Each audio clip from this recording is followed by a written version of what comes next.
We have already talked about the arm and the muscles, nerves and arteries in the region.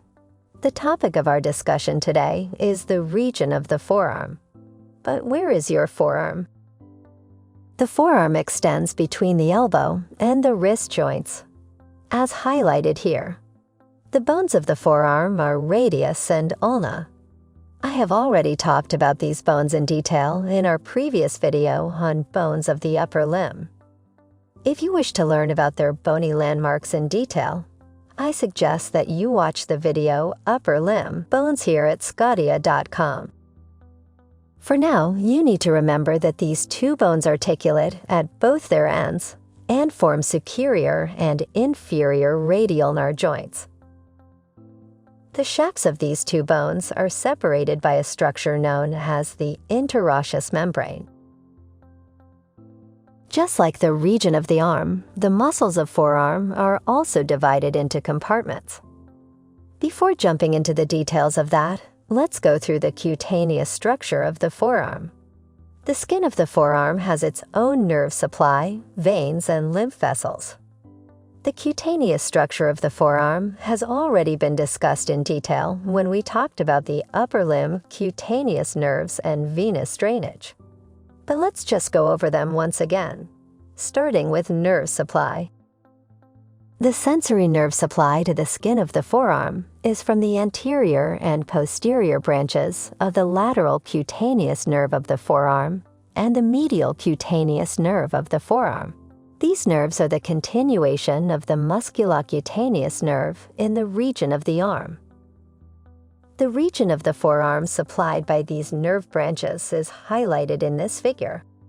As for the superficial veins, these have already been discussed before, but let's revise them once again. The superficial veins of the forearm are the cephalic and basilic veins. The medial cubital vein is also present in this region. The cephalic vein arises from the lateral side of the dorsal venous arch on the back of the hand and winds around the lateral border of the forearm. The basilic vein arises from the medial side of the dorsal venous arch on the back of the hand and veins around the medial border of the forearm. We also have the medial cubital vein. As the name indicated, it is present in the cubital fossa. This vein is connected to the palmar venous plexus and median vein of the forearm. In the region of the forearm, the lymph vessels from the thumb and lateral side of the hand and forearm follow the cephalic vein to an infraclavicular group of nodes, while those from the medial fingers and medial side of the hand and forearm follow the basilic vein to the cubital fossa. Here some of the vessels drain into supratrochlear lymph nodes, while other vessels continue upward and drain into the lateral axillary nodes. Now let's move on and talk about the musculature of the forearm. It is divided into compartments. How are these compartments formed?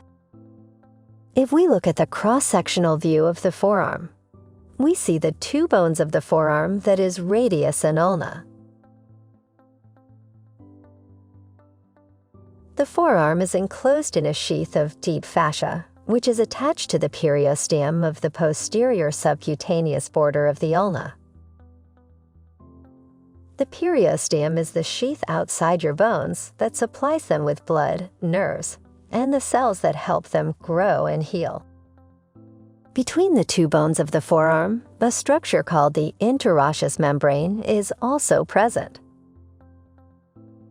The interosseous membrane is a strong ligamentous band that unites the shafts of the radius and the ulna and also provides additional surface area for the attachments of neighboring muscles.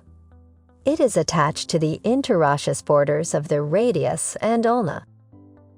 This wrapping sheet of deep fascia, together with the interosseous membrane and fibrous intermuscular septa, divides the forearm into three ossifascial compartments: anterior, lateral, and posterior.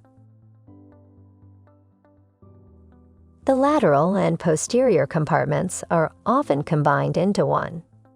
Each compartment contains a set of muscles, nerves, and arteries. On the forearm, there are 19 muscles in total, making finely tuned movements of the hand any individual fingers possible.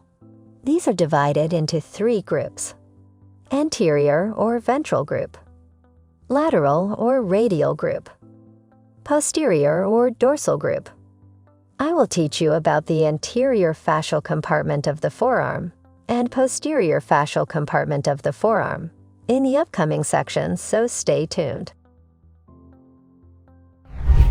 Explore our extensive library of over 1,800 video lectures to learn about a wide range of topics.